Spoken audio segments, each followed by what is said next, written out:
जय हिंद दोस्तों। मैं हूं आपका दोस्त के बी और डेली करंट अफेयर्स के एक नए वीडियो में आप सभी का स्वागत है। तो आज के इस वीडियो से हम सितंबर माह की समाप्ति करेंगे, यानी कि सितंबर माह के आखिरी दिन के करंट अफेयर्स को डिस्कस करेंगे। तो आइए पहले हम लोग कल जो मैंने आपसे प्रश्न पूछे थे उनके उत्तर जान लेते हैं। तो पहला प्रश्न क्या था कि बांग्लादेश इंडिपेंडेंस कब मिली थी, यानी कि बांग्लादेश को आज़ादी कब मिली थी।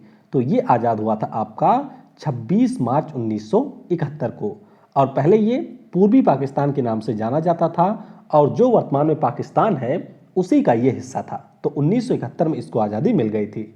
सबसे छोटे लिखित संविधान वाला देश कौन सा है, तो ये देश है Monaco.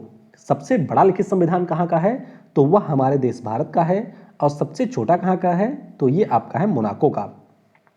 My country my life पुस्तक के लेखक कौन है, तो इस पुस्तक को लिखा है लाल कृष्ण आडवाणी ने, जो कि बीजेपी के नेता हैं। इनके द्वारा इस पुस्तक को लिखा गया है। डेमोक्रेटिक पार्टी की उपराष्ट्रपति पद के उम्मीदवार कौन है, तो ये है कमला हैरिस। कौन है, कमला हैरिस। और आपको ये भी ध्यान रखना है कि डेमोक्रेटिक पार्टी से राष्ट्रपति पद के उम्मीदवार हैं जो बाइडेन। प्लूटो बौने ग्रह के लिए नासा के मिशन का नाम क्या है, तो नासा के मिशन का नाम है न्यू होराइजन। क्या नाम है, न्यू होराइजन।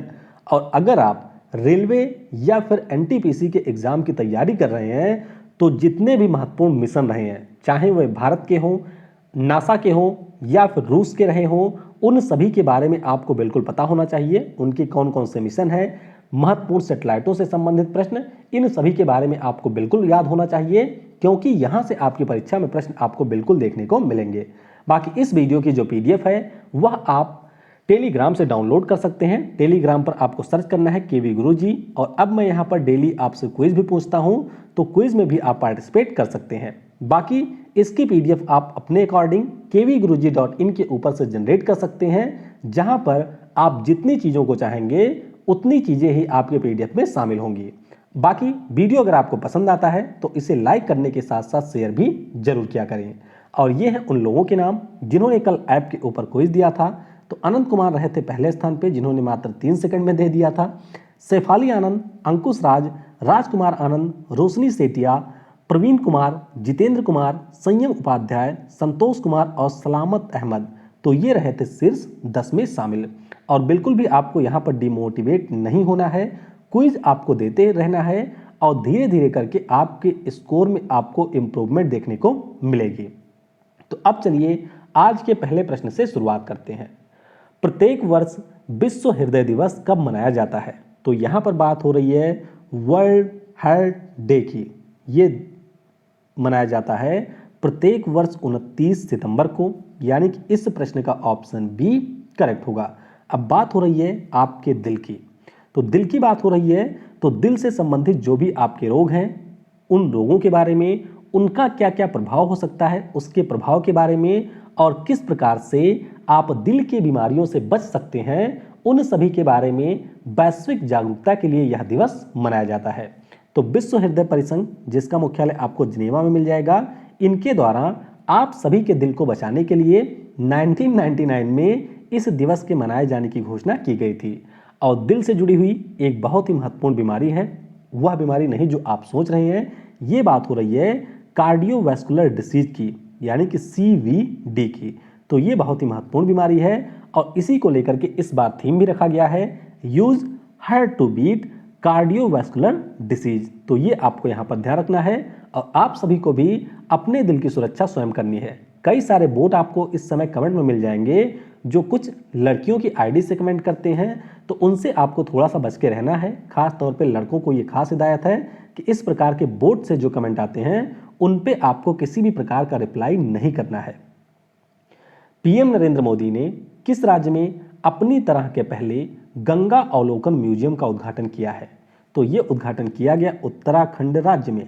तो इस प्रश्न का ऑप्शन डी करेक्ट होगा। अब पहले थोड़ा सा आप जानिए इस गंगा अवलोकन म्यूजियम के बारे में। तो उत्तराखंड में आपको मिल जाएगा हरिद्वार, और हरिद्वार जो कि गंगा नदी के किनारे है, यहाँ पर आपको मिलेगा चंडी घाट, जहाँ पर इस गंगा अवलोकन म्यूजियम का निर्माण किया गया है। निर्माण किसने किया है, तो national mission for clean Ganga, जो कि नमामि गंगे प्रोजेक्ट की एक प्रमुख बॉडी है, उसके द्वारा wild life institute of India के साथ में मिलकर के इसकी स्थापना की गई है। तो पीएम मोदी के द्वारा नमामि गंगे के अंतर्गत काफ़ी सारे प्रोजेक्ट का यहाँ पर उद्घाटन किया गया और उन्हीं में से एक है सीवेज ट्रीटमेंट प्लांट। जल मिशन का लोगो यानी कि जो जल जीवन मिशन लॉन्च किया गया था पिछले वर्ष, उसका लोगो भी जारी किया गया। और उत्तराखंड राज्य में स्कूल और आंगनवाड़ी तक पीने की पानी की उपलब्धता के लिए 2 अक्टूबर से अगले 100 दिनों के लिए विशेष अभियान को भी पीएम के द्वारा लॉन्च किया गया है। तो यहाँ पर इन सारी चीज़ों के बारे में आपको ध्यान रखना है। बात करते हैं उत्तराखंड की, तो राजधानियाँ यहाँ की 2 हैं। एक है देहरादून जो कि विंटर में होती है, समर में यहाँ की राजधानी हो जाएगी गैरसैंण। राज्यपाल हैं बेबी रानी मौर्य, मुख्यमंत्री हैं त्रिवेंद्र सिंह रावत भारतीय जनता पार्टी से। लोकसभा में यहाँ की 5 सीटें हैं, राज्यसभा में यहाँ की 3 सीटें हैं, विधानसभा में यहाँ की हैं 70 सीटें। मुख्य न्यायाधीश कौन है, तो रवि मालिमत यहाँ के मुख्य न्यायाधीश हैं और इसका उच्च न्यायालय आपको मिल जाएगा नैनीताल में। स्थापना कब हुई थी, तो 9 नवंबर 2000 को ये उत्तर प्रदेश से अलग होकर के एक नया राज्य बना था। राष्ट्रीय पार्क आपको कई सारे मिलेंगे, जैसे कि गोविंद पशु विहार नेशनल पार्क है, फूलों की घाटी नेशनल पार्क है, नंदा देवी नेशनल पार्क है, जिम कॉर्बेट जो कि भारत का पहला राष्ट्रीय पार्क है, जिसे हम लोग हैली नेशनल पार्क के नाम से भी जानते हैं, तो ये भी आपको यहीं पर मिलेगा। गंगोत्री और राजाजी, तो ये यहाँ के राष्ट्रीय पार्क हो गए। टाइगर रिजर्व आपको 2 मिलेंगे, जिम कॉर्बेट और राजाजी। जिम कॉर्बेट हमारे भारत का पहला टाइगर रिजर्व भी है। बायोस्फीयर रिजर्व आपको 1 मिलेगा जो कि है नंदा देवी। मंदिर कई सारे मिलेंगे लेकिन 2 सबसे ज़्यादा महत्वपूर्ण है, एक है केदारनाथ का, एक है बद्रीनाथ का, और एक एलिफेंट रिजर्व भी आपको मिल जाएगा जिसका नाम है शिवालिक एलिफेंट रिजर्व। तो ये सारी चीज़ें आपको उत्तराखंड से ध्यान रखनी है। इसके अलावा आइए कुछ अन्य महत्वपूर्ण चीज़ें भी उत्तराखंड से राज्य से जान लेते हैं। पहले आपको यह ध्यान रखना है कि एक भारत श्रेष्ठ भारत के अंतर्गत उत्तराखंड राज्य को कर्नाटक के साथ में जोड़ा गया है। अभी हाल ही में एनएसओ के द्वारा जो साक्षरता के ऊपर रिपोर्ट आई थी उसमें सबसे ज़्यादा साक्षरता किसकी थी, केरल की थी। दूसरे नंबर पर कौन था, तो दूसरे नंबर पर दिल्ली था और तीसरे स्थान पर रहा था आपका उत्तराखंड। उत्तराखंड की सरकार ने यह भी घोषणा की है कि जो हमारे यहाँ पर संस्कृत पांडुलिपि है उनके लिए हम लोग डिजिटल पुस्तकालय का निर्माण करेंगे। उत्तराखंड भारत का पहला राज्य है जिसने एग्रीकल्चरल लैंड लीजिंग पॉलिसी को अपने यहाँ पर लागू किया है। अभी हाल ही में उत्तराखंड की सरकार के द्वारा एडवेंचर पर्यटन को बढ़ावा देने के लिए आईटीबीपी के साथ में समझौता किया गया। प्रवासियों के लिए मुख्यमंत्री स्वरोजगार योजना की भी घोषणा की गई थी उत्तराखंड की सरकार द्वारा। उत्तराखंड की सरकार के द्वारा हिम तेंदुओं के लिए संरक्षण केंद्र बनाया गया है जो कि इस प्रकार का भारत का पहला संरक्षण केंद्र है। भारत का पहला लाइकेन पार्क भी विकसित किया गया है उत्तराखंड में। उत्तराखंड के हल्द्वानी में सबसे बड़े जैव विविधता पार्क का निर्माण किया गया। उत्तराखंड का ये सबसे बड़ा जैव विविधता पार्क है। प्रशिक्षित युवाओं के लिए यहाँ पर होप पोर्टल को लॉन्च किया गया उत्तराखंड की सरकार के द्वारा। जो हमारे रोड हाईवे और परिवहन मंत्री हैं नितिन गडकरी जी, इनके द्वारा NH44 पर चंबा सुरंग का भी उद्घाटन किया गया है। और भारत का जो पहला ग्लास फ्लोर ब्रिज है इसको बनाया गया है उत्तराखंड राज्य में। तो ये सारी चीजें आपको उत्तराखंड से ध्यान रखनी है। अगला प्रश्न है, सितंबर 2020 में किस राज्य की सरकार ने गरीब कल्याण रोजगार अभियान के तहत 8 पुरस्कार जीत लिया है? तो ये 8 पुरस्कार जीते हैं उत्तर प्रदेश राज्य ने, यानी कि इस प्रश्न का ऑप्शन सी करेक्ट होगा। तो पहले तो आपको ये ध्यान रखना है कि ये जो पुरस्कार हैं वे हमारे पेयजल और स्वच्छता विभाग के द्वारा 2 अक्टूबर को उत्तराखंड राज्य को दिया जाएगा। उत्तर प्रदेश राज्य को दिया जाएगा। अब उत्तर प्रदेश को ये पुरस्कार मिला क्यों है, तो जो हमारी केंद्र सरकार है उसके द्वारा जून महीने में गरीब कल्याण रोजगार अभियान की शुरुआत की गई थी। तो इस अभियान में उत्तर प्रदेश रहा है पहले स्थान पर। बार बार उत्तराखंड का नाम आ रहा है, तो उत्तर प्रदेश रहा था पहले स्थान पे। एक तो इनके लिए इन्हें पुरस्कार मिलेगा, और जो आपकी गंदगी मुक्त भारत योजना है इसके कार्यान्वयन में भी रहा है दूसरे स्थान पर, जिसके लिए यहाँ पर उत्तर प्रदेश को 8 पुरस्कार दिया जाएगा। उत्तर प्रदेश से आपको ये भी ध्यान रखना है कि उत्तर प्रदेश का जो पहला गिद्ध संरक्षण और प्रजनन केंद्र है, यानी कि Jatayu conservation and breeding centre, इसकी स्थापना की जाएगी गोरखपुर जिले में। अगर आपसे ये पूछ लिया जाए कि भारत का पहला गिद्ध संरक्षण और प्रजनन केंद्र कहाँ पर है, तो ये आपको मिल जाएगा हरियाणा के पिंजौर में। तो इसका नाम भी आपको ध्यान रखना है क्योंकि ये हमारे भारत का पहला गिद्ध संरक्षण प्रजनन केंद्र है। बाकी ऑपरेशन दुराचारी भी यहाँ पर शुरू किया गया है और आपको पता ही होगा कि एक बहुत ही ज़्यादा निंदनीय घटना हुई है हाथरस में, जहाँ पर एक बच्ची के साथ में काफ़ी ज़्यादा अमानवीय तरीके का व्यवहार किया गया है 4 लोगों के द्वारा। तो आप देख ही रहे होंगे कि एक तरफ ऑपरेशन दुराचारी शुरू किया जाता है और दूसरी तरफ उत्तर प्रदेश में इस प्रकार की घटनाएं देखने को मिल रही हैं। उत्तर प्रदेश की बात करते हैं तो राजधानी लखनऊ में है, आनंदीबेन पटेल राज्यपाल हैं, जिनके पास में मध्य प्रदेश के राज्यपाल का भी अतिरिक्त प्रभार है। मुख्यमंत्री योगी आदित्यनाथ हैं। लोकसभा में 80 सीटें, राज्यसभा में है 31 सीटें, विधानसभा में 403 और विधान परिषद में यहाँ की 100 सीटें हैं। मुख्य न्यायाधीश कौन है, गोविंद माथुर हैं और यहाँ का उच्च न्यायालय आपको मिल जाएगा प्रयागराज में मिलेगा। राष्ट्रीय पार्क 1 है, Dudhwa national park. Tiger reserve आपको 3 मिलेंगे, अमानगढ़, पीलीभीत और दुधवा। रामसर स्थल आपको कई सारे मिलेंगे, जैसे कि समसपुर है, नवाबगंज है, पार्वती अर्गा है, इसके अलावा समन है, ऊपरी गंगा नदी है, सरसई नवार झील है और आपका है सैंडी। और रामसर स्थल क्या है या वेटलैंड्स क्या होते हैं, इन सभी के ऊपर एक मैंने बहुत ही शानदार वीडियो आपके लिए बनाया है। तो उस वीडियो को मैंने कल ही अपलोड किया था, उसकी लिंक आपको कमेंट सेक्शन में भी मिल जाएगी, वहां से जाकर के आप उस वीडियो को जरूर देख लें क्योंकि आपके लिए रामसर स्थल वाला टॉपिक काफ़ी ज़्यादा इंपॉर्टेंट है। मंदिर यहाँ पर आपको काशी विश्वनाथ और बांके बिहारी का मिल जाएगा। एलिफेंट रिजर्व 1 है उत्तर प्रदेश में, जिसका नाम भी है उत्तर प्रदेश। पावर स्टेशन यहाँ पर अनपरा है, खुर्जा है, पनकी है, सिंगरौली है और एक परमाणु ऊर्जा प्लांट भी है जो कि है नरोरा में। केंद्र सरकार द्वारा भारतीय दूरसंचार नियामक, बात हो रही है यहाँ पर telecom regulatory authority of India की, तो इसके अध्यक्ष के रूप में किसे नियुक्त किया गया है, तो नियुक्ति की गई है पी.डी. वाघेला की। तो इस प्रश्न का ऑप्शन ए करेक्ट होगा। और आपको यह ध्यान रखना है कि अभी तक आर.एस. शर्मा थे इसके प्रमुख, अब इनके स्थान पर पी.डी. वाघेला की नियुक्ति की गई है। ट्राई की अगर हम लोग बात करते हैं तो हमारे यहाँ पर जो भी टेलीकॉम सेक्टर है उसको नियंत्रित करने वाला या उसके संदर्भ में कानून बनाने वाली ये हमारे भारत की एक संस्था है, जिसकी स्थापना 20 फरवरी 1997 को हुई थी। मुख्यालय आपको मिल जाएगा नई दिल्ली में। बाकी गिरीश चंद्र मुर्मू के बारे में तो आपको ध्यान ही रखना है क्योंकि ये भारत के 14वें नंबर के कैग बन गए हैं और राजीव कुमार जी ये हमारे एक नए चुनाव आयुक्त बने हैं। वर्ष 2020-21 के लता मंगेशकर पुरस्कार से किस गायिका को सम्मानित किए जाने की घोषणा की गई है, तो ये पुरस्कार मिलेगा उषा मंगेशकर जी को। तो इस प्रश्न का ऑप्शन सी करेक्ट होगा। और उषा मंगेशकर जी की बात करते हैं तो कई सारे भक्ति गानों में आपने इनकी आवाज़ जरूर सुनी होगी।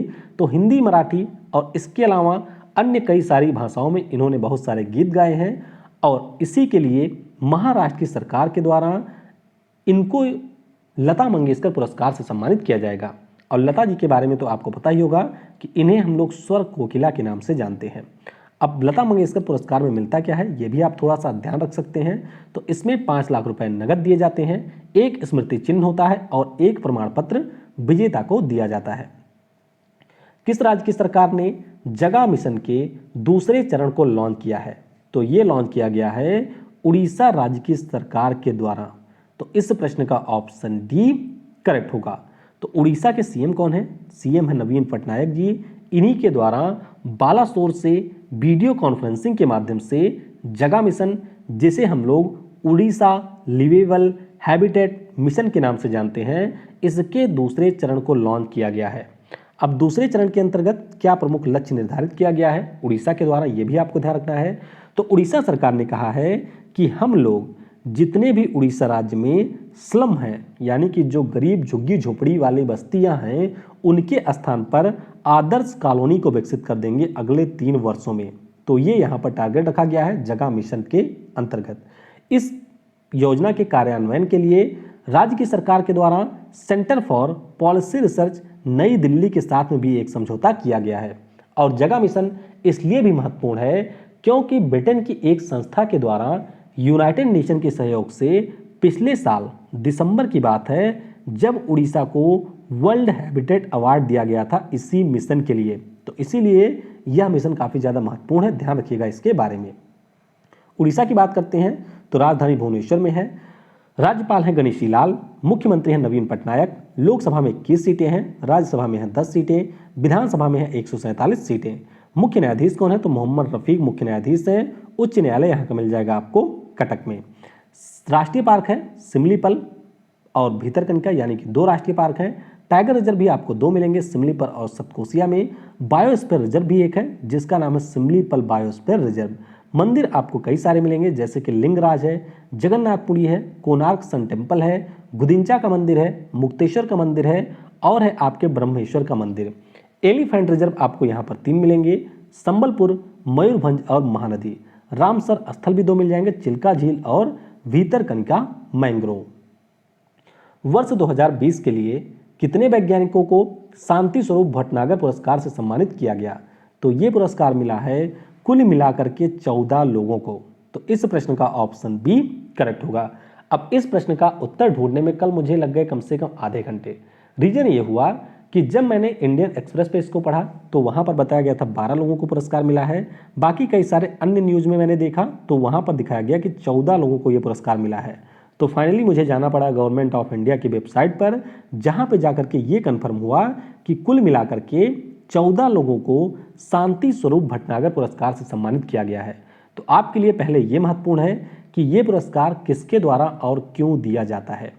तो ये जो पुरस्कार है वह CSIR यानी कि council of scientific and industrial research के द्वारा हमारे देश में उन वैज्ञानिकों को दिया जाता है जिन्होंने विज्ञान के क्षेत्र में अभूतपूर्व कार्य किया होता है, यानी कि जिन्होंने बेहतर कार्य किया होता है। तो कुल मिलाकर के 7 ऐसे क्षेत्र हैं जिनमें यह पुरस्कार दिया जाता है। तो थोड़ा सा इसके बारे में आपको पता होना चाहिए। अर्थ, एटमॉस्फेयर, ओशियन, प्लैनेटरी साइंसेज, तो ये है पहली कैटेगरी। दूसरी है बायोलॉजी, तीसरी है फिजिक्स, चौथी है मेडिसिन, पांचवी है मैथमेटिक्स, छठी है इंजीनियरिंग और 7वीं यहाँ पर है केमिस्ट्री। तो कुल मिलाकर के 7 फील्ड में ये पुरस्कार दिया जाता है। और CSIR जिसके पहले संस्थापक निदेशक रहे थे शांति स्वरूप भटनागर जी, इन्हीं के नाम पर 1958 में इस पुरस्कार की शुरुआत की गई थी। और ये पुरस्कार मिलता किसको है? तो ऐसे वैज्ञानिक जिनकी आयु 45 वर्ष से कम है उनको यहाँ पर पुरस्कार दिया जाता है और पुरस्कार स्वरूप उनको 5 लाख नगद रुपए, प्रमाण पत्र और स्मृति चिन्ह दिया जाता है। तो थोड़ा सा मैं आपको लिस्ट दिखा देता हूँ, बहुत ज़्यादा यहाँ पर आपको रटना नहीं है, लेकिन कम से कम एक बार आप नाम जरूर ध्यान रखें क्योंकि यहाँ से प्रश्न आपकी परीक्षाओं में पूछे जाते हैं। तो पहली कैटेगरी है बायोलॉजिकल साइंसेज, तो यहाँ पर 2 लोगों को मिला, शुभादीप चटर्जी और वत्सला तिरुमलाई। केमिकल साइंसेज में मिला ज्योतिर्मयी दास और सुभी जैकब जॉर्ज को। Earth, atmosphere, ocean and planetary sciences में मिला डॉक्टर अभिजीत मुखर्जी और डॉक्टर सुवेंदु दत्ता को। उसके बाद में इंजीनियरिंग साइंसेज की बात करते हैं तो अमोल अरविंद राव कुलकर्णी को यहाँ पर मिला। इसके अलावा डॉक्टर किंसुक दास गुप्ता को यह पुरस्कार मिला है। मैथमेटिकल साइंसेज की बात करते हैं तो डॉक्टर रजत सुब्रा हाजरा को मिला और डॉक्टर UK आनंद वर्धन को यह पुरस्कार मिला है। Medical sciences doctor Busra Atiq को मिला, इसके अलावा डॉक्टर रितेश अग्रवाल को मिला है। और फिजिकल साइंसेज की बात करते हैं तो यहाँ पर डॉक्टर राजेश गणपति और डॉक्टर सुराजीत धारा को यह पुरस्कार दिया गया है। तो बस आपको 2-4 बार इन पुरस्कारों के बारे में पढ़ लेना है, जिससे अगर आपसे प्रश्न पूछा जाए तो संभवतः आप इसका उत्तर दे पाए।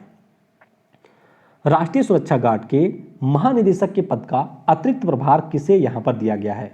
तो ये अतिरिक्त प्रभार मिल गया है SS देसवाल जी को, यानी कि सुरजीत सिंह देसवाल जी को राष्ट्रीय सुरक्षा गार्ड के महानिदेशक के पद का अतिरिक्त प्रभार दिया गया है।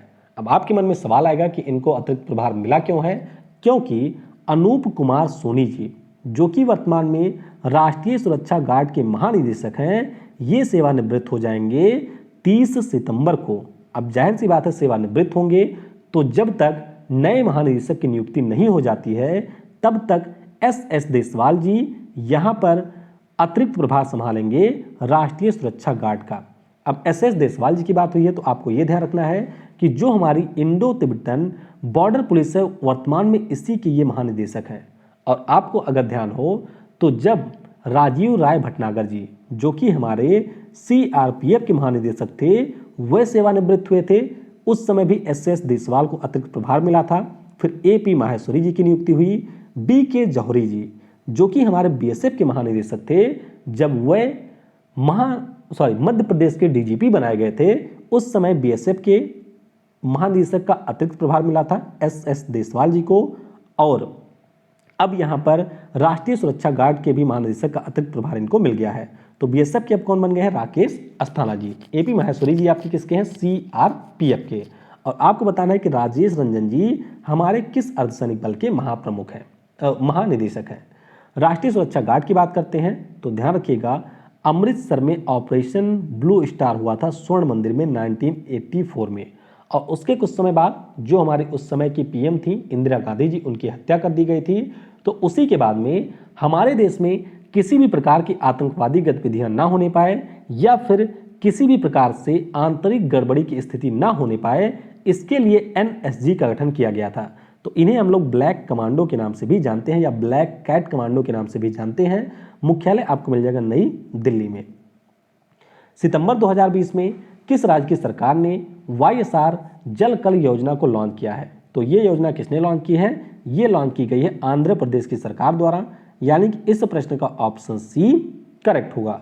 अब यहां पर ये योजना है क्या? तो पहले आप ये ध्यान रखेंगे कि जो भी आंध्र प्रदेश राज्य के छोटे और सीमांत किसान हैं, उनके लिए इस योजना को सीएम जगन मोहन रेड्डी के द्वारा लॉन्च किया गया। अब इस योजना में होगा क्या? तो आंध्र प्रदेश राज्य में जो भी आपके शुष्क क्षेत्र हैं या फिर पहाड़ी वाले क्षेत्र हैं, वहां पर बोरवेल की खुदाई की जाएगी, जिससे किसान लोग यहां पर अपने फसलों की सिंचाई कर सके। और इसके अलावा किसानों को यहां पर बिजली के मोटर का भी वितरण किया जाएगा। रायतू भरोसा योजना जो कि आंध्र प्रदेश की सरकार के द्वारा ही शुरू की गई थी, जिसके अंतर्गत किसानों को 13,500 रुपये सालाना दिए जाते हैं, उसी के अंतर्गत रायतू भरोसा केंद्र की भी स्थापना की गई है, जिससे किसानों को फसल की बुआई से लेकर के कटाई तक में किसी भी प्रकार की मदद दी जा सके। और इन सोलर पंप के संचालन के लिए, यानी कि ये जो मोटर है इसको चलाने के लिए 10,000 मेगावाट के सोलर प्रोजेक्ट की भी घोषणा की गई है। बाकी आंध्र प्रदेश की बात करते हैं तो राजधानी अमरावती में है। हालांकि 3 राजधानियां प्रस्तावित की गई हैं। राज्यपाल हैं बीवी हरचंदन, मुख्यमंत्री हैं जगन मोहन रेड्डी, वाईएसआर इनकी पार्टी है। लोकसभा में 25 सीटें हैं, राज्यसभा में 11 सीटें, विधानसभा में 175 और विधान परिषद में 58 सीटें हैं। मुख्य न्यायाधीश कौन है? तो जेके माहेश्वरी मुख्य न्यायाधीश हैं। और उच्च न्यायालय आपको मिल जाएगा अमरावती में। राष्ट्रीय पार्क आपको मिल जाएंगे 3। कौन कौन से? पापीकोंडा, श्री वेंकटेश्वर और राजीव गांधी राष्ट्रीय उद्यान। टाइगर रिजर्व आपको 1 मिलेगा, नागार्जुन सागर श्रीशैलम। बायोस्फीयर रिजर्व आपको मिलेगा शेषाचलम बायोस्फीयर रिजर्व। मंदिर आपको 1 मिलेगा तिरुपति बालाजी का, जो कि काफी ज्यादा महत्वपूर्ण है। एलिफेंट रिजर्व आपको मिलेगा 1, जिसका नाम है रायला एलिफेंट रिजर्व। तो ये सारी चीजें आपको आंध्र प्रदेश से ध्यान रखनी है। अगला प्रश्न है, किस राज्य के पर्यटन विभाग को पाटा गोल्ड अवार्ड 2020 से सम्मानित किया गया है? तो ये पुरस्कार मिला है केरल राज्य को, यानी कि इस प्रश्न का ऑप्शन डी करेक्ट होगा। तो इस पुरस्कार के बारे में मैंने आपको शायद 2 दिन पहले भी बताया था कि केरल राज्य का जो पर्यटन विभाग है उसने एक स्कीम शुरू की थी जिसका नाम था ह्यूमन बाय नेचर। ये इनका कैंपेन था कि हम लोग केरल राज्य में पर्यटन को बढ़ावा दे सकें। तो जब यहाँ पर एनालिसिस किया गया इस स्कीम का, तो ये पता चला कि इसके माध्यम से केरल का जो पर्यटन है उसमें 70.2% की वृद्धि देखी गई। और इसीलिए यहाँ पर चीन की राजधानी बीजिंग में एक प्रोग्राम आयोजित हुआ जिसका नाम है पाटा ट्रैवल मार्ट 2020। और इसी के दौरान यहाँ पर केरल राज्य को मार्केटिंग की श्रेणी में यह पुरस्कार दिया जाएगा। आपको ध्यान रखना है कि पाटा पुरस्कार कुल मिलाकर के 3 श्रेणियों में दिए जाते हैं। मार्केटिंग में ये मिला है केरल को, सस्टेनेबिलिटी की श्रेणी में ये थाईलैंड को मिला है और कैपिटल डेवलपमेंट की श्रेणी में चीन को ये पुरस्कार मिला है। और अभी कुछ समय पहले ही मैंने आपको बताया था कि यूएन के द्वारा भी एक पुरस्कार केरल को दिया गया है। बात करते हैं केरल की, तो राजधानी तिरुवनंतपुरम में है। राज्यपाल है आरिफ मोहम्मद खान, मुख्यमंत्री हैं पिनराई विजयन। लोकसभा में यहाँ की 20 सीटें हैं, राज्यसभा में 9 सीटें, विधानसभा में 141 सीटें हैं। मुख्य न्यायाधीश एस मणि कुमार और उच्च न्यायालय आपको मिल जाएगा कोच्चि में। बाकी ये सारे राष्ट्रीय पार्क आप अगर चाहें तो वीडियो को पॉज करके यहाँ पर पढ़ सकते हैं, क्योंकि वीडियो की लेंथ ऑलरेडी 24 मिनट की यहाँ पर हो चुकी है। मुख्तार ओएनए किस देश के नए प्रधानमंत्री के रूप में नामित किए गए? तो यहाँ पर नामित किए गए हैं ये माली के प्रधानमंत्री के रूप में। तो इस प्रश्न का ऑप्शन सी करेक्ट होगा। माली के बारे में आपको ध्यान रखना है कि राजधानी इसकी बमाको है और ये हमारे अफ्रीका महाद्वीप का एक देश है। इसके अलावा जो लेबनान के पीएम थे मुस्तफ़ा अदीब, इन्होंने अब इस्तीफा दे दिया है, तो ये भी आप थोड़ा सा चाहें तो ध्यान रख सकते हैं। ये आप देख सकते हैं माली, जो कि एक लैंडलॉक कंट्री है, नाइजर, इसके अलावा बुर्किना फासो, आइवरी कोस्ट, गिनी, इसके अलावा सेनेगल और मॉरिटानिया के साथ में अपनी सीमा साझा करता है। सैयदा अनवरा तैमूर, जिनका हाल ही में निधन हुआ, किस राज्य की एकमात्र महिला मुख्यमंत्री थी? तो ये हमारे असम राज्य की पहली और एकमात्र महिला मुख्यमंत्री थी, यानी कि इस प्रश्न का ऑप्शन ए करेक्ट होगा। कांग्रेस पार्टी की ये नेता रही थी, 4 बार विधायक भी चुनी गई थी और 6 दिसंबर 1980 से लेकर के 30 जून 1951 तक असम राज्य के मुख्यमंत्री के रूप में इन्होंने कार्य किया था। चलिए कुछ अन्य चीजें भी जान लेते हैं चलते चलते। National council of applied economic research द्वारा वित्तीय वर्ष 2020-21 के लिए भारत की जो जीडीपी ग्रोथ है उसके -12.6 रहने का अनुमान लगाया गया है। और ये प्रश्न आज मैंने इसलिए शामिल कर लिया क्योंकि मैं आपको बता दूं कि जीडीपी से संबंधित जो प्रश्न है वह आपके रेयरली ही पूछे जाते हैं और इस समय काफ़ी ज़्यादा निगेटिव ग्रोथ है, तो बहुत ही कम संभावना है कि ये पूछा जाएगा। फिलहाल आपको केवल ये ध्यान रखना है कि -23.9% हमारी ग्रोथ रही थी पहले क्वार्टर में, ये आपको ध्यान रखना है। बाकी इस प्रकार के प्रश्नों को अब मैं आगे से शामिल बिल्कुल भी नहीं करूंगा क्योंकि ये पूछे जाते नहीं हैं। पद्म भूषण पुरस्कार से सम्मानित प्रसिद्ध अर्थशास्त्री डॉक्टर ईश्वरचंद अहलूवालिया का अभी निधन हो गया है, तो इनके बारे में आपको ध्यान रखना है। क्यूएस वैश्विक एमबीए रैंकिंग, तो क्वेरेली साइमंड्स जो कि शिक्षा के क्षेत्र में विभिन्न प्रकार के रिपोर्ट जारी करती है, उसके द्वारा विश्व के एमबीए संस्थानों की रैंकिंग जारी की गई, जिसमें हमारे भारत के 3 प्रमुख संस्थान शामिल रहे।